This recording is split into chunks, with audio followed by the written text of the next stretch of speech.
दोस्तों 4 जून को नतीजे आने के बाद से ही भारतीय जनता पार्टी की निशाने पर अगर कोई समुदाय है तो वो आप अमूमन देखेंगे मुस्लिम समुदाय। वो क्यों है वो तो आप जानते ही हैं। ये पहले से ही तय कर चुके थे कि मुसलमानों के लिए क्या बोला गया, देखा आपने, मुसलमानों ने वोट कास्ट नहीं किया और उसके बाद हिंदुओं को एकजुट करने के लिए इन्होंने एक नई स्कीम लाई। वो था मुस्लिम समाज से ताल्लुक रखने वाला वक्फ बोर्ड संशोधन बिल। उसका हालत क्या हुई लोकसभा के अंदर हर कोई जानता है। विपक्षी पार्टियों को छोड़ दीजिए, इनके अपने सहयोगियों ने भी सरेंडर कर दिया था कि किसी भी कीमत पर इस वक्फ बोर्ड संशोधन बिल को पास होने नहीं देंगे। लेकिन आप देखिए उसके बाद हुआ क्या।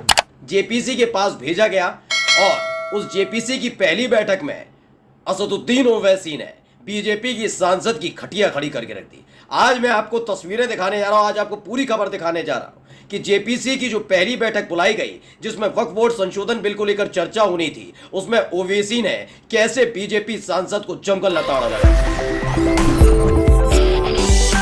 नमस्कार, मैं हूं प्राज्वल गौतम और आप देख रहे थे द कंटा। पास नहीं हो पाएगा ये वक्फ बोर्ड संशोधन बिल, पास नहीं हो पाएगा। हो जाता अगर इसे तब पास कराया जाता जब 2019 से 2024 के बीच इनके पास 303 सांसद थे। ये तो हर कोई जानता है, इन्होंने कभी विपक्षी पार्टियों की सुनी नहीं, अपने सहयोगियों की भी सुनी नहीं। लेकिन अब हर बार इन्हें न केवल सुननी पड़ रही है बल्कि घुटने के बल बैठना पड़ रहा है।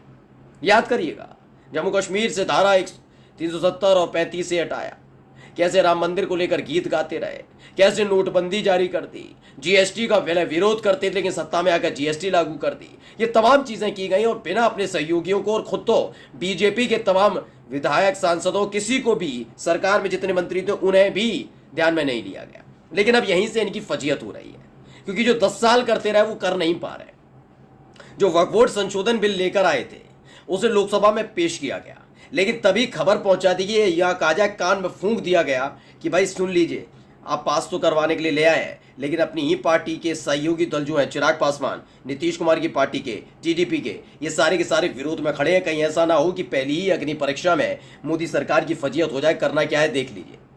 इसके बाद उसे जेपीसी के पास भेज दिया। सोचिए 10 साल तक आपने विपक्ष की सुनी नहीं और बाद में जब उसे भेजा गया तो क्या कहा गया, इसलिए भेज दिया गया है क्योंकि विपक्ष चाहता। अब देखिए हुआ क्या जेपीसी की बैठक में। आज तक ने खबर छापी, वक्फ बिल पर जेपीसी की पहली बैठक में हंगामा, ओवैसी और बीजेपी सांसद गांगुली भिड़े, आरजेडी, टीडीपी और एलजेपी का रहा ये रुख।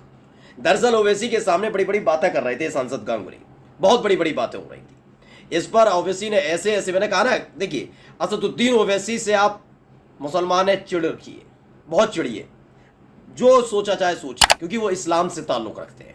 लेकिन एक बात माननी पड़ेगी कि इस दौर में बीजेपी के पास क्या, किसी पार्टी के पास इतना बुद्धिजीवी नेता नहीं है। मैं डंके की चोट पर कहता, कोई नहीं है जिस इंसान को कानून से लेकर संविधान की जानकारी है। तमाम आरोप लगाइए ना, ये बांट के खा जाएंगे, ये हो जाएगा, असदुद्दीन ओवैसी, ये उनके पूर्वज, ये जो है। लेकिन असदुद्दीन ओवैसी ने साबित किया है कि आखिरकार वो क्यों असदुद्दीन ओवैसी हैं। क्यों ऐसा है कि बड़े बड़े पत्रकार भी पसीना पसीना हो जाते हैं। बीजेपी के बड़े बड़े प्रवक्ता जैसे ही डिबेट में बैठते हैं और पता लगता है ओवैसी साहब है, वैसे ही उनका माइक अचानक से खराब हो जाता है। क्योंकि जो ये मियाँ बैठ जा, तू ये कर ले, चीख पुकार, असदुद्दीन ओवैसी इसमें विश्वास नहीं रखते। वो जब जब बात उठाते हैं तो संविधान के तहत उठाते हैं और यही काम जेपीसी की बैठक में हुआ। जिन लोगों को भेजा गया है जेपीसी की बैठक में, बीजेपी की तरफ से जो सदस्य बनाए गए हैं, उनका एकमात्र एजेंडा है मुसलमानों को नीचा दिखाना, उस आधार पर इसे पास कराना। असदुद्दीन ओवैसी ने वहीं उसी जगह जब ये बहुत बड़ी बड़ी डींगे आकर रहे थे बीजेपी के सांसद है गांगुली, तभी ओवैसी ने खड़े होकर जब संविधान और कानून की कहानियां सुनानी शुरू करी कि हमारे संविधान में तो ये कानून ये कहता है, वैसे ही सिट्टी पिट्टी गोल हो गई, या यूं कहा जाए कि खटिया खड़ी हो गई। खबर क्या है पहले खबर पढ़कर बता रहा हूं। वक्फ संशोधन बिल 2024 का विपक्ष शुरू से विरोध कर रहा है। ऐसे में 22 अगस्त को इस बिल को लेकर बनाई गई संयुक्त संसदीय समिति की पहली बैठक हुई। सूत्रों के मुताबिक बैठक 6 घंटे तक चली। जेपीसी की बैठक के दौरान विपक्षी सांसदों और भाजपा के सांसदों में बीच तीखी बहस हुई। सूत्रों के मुताबिक विपक्ष ने वक्फ संशोधन बिल पर प्रेजेंटेशन लाने वाले अधिकारियों से पूछताछ की। टीडीपी और एलजेपी जैसे बीजेपी के सहयोगियों ने भी सरकार से मुस्लिम समुदाय की चिंताओं को दूर करने के लिए कहा।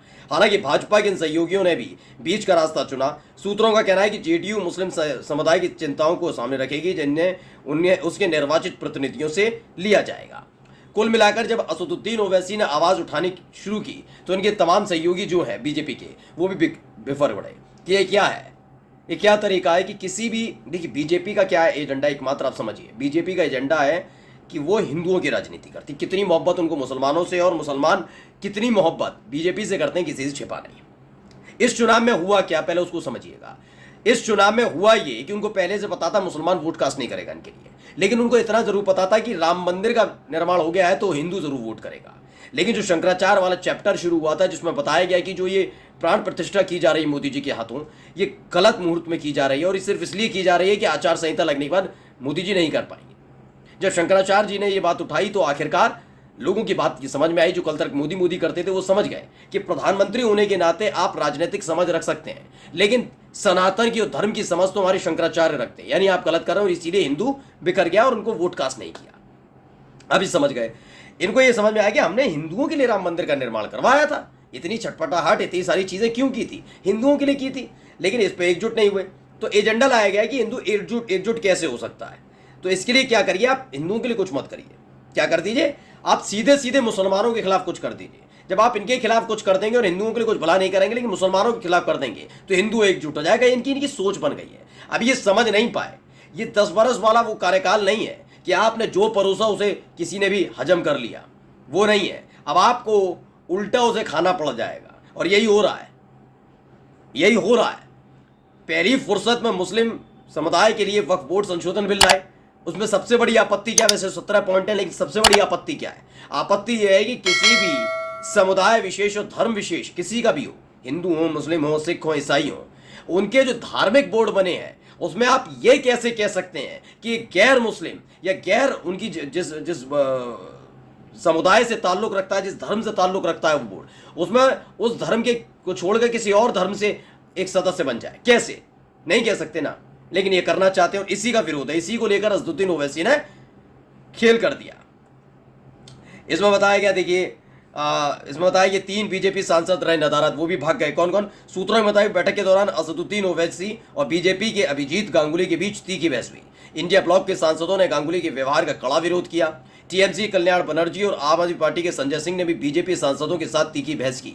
वाईएसआर सीपी ने भी वक्फ संशोधनों का विरोध किया। जेपीसी के 3 सदस्य निशिकांत दुबे, राधा मोहन दास अग्रवाल और सुरेश गोपीनाथ महात्रे, सुरेश गोपी जो है एनसीपी एसपी जो है, पहली जेपीसी की बैठक में शामिल नहीं हुए। ओवैसी और सपा के मुहिबुल्लाह नदवी समेत 5 विपक्षी सदस्यों ने प्रस्तावित संशोधनों का लिखित विरोध किया। उन्होंने टंके की चोट पर कह दिया ये प्रस्ताव मंजूर नहीं है। अब 5 सदस्यों ने इसका विरोध कर दिया है। बीजेपी के आ नहीं रहे हैं। मैं आपको अब भी बता रहा हूं, हिम्मत नहीं है इनमें कि वक्फ बोर्ड संशोधन बिल को ये पास करवा पाए। नमस्कार।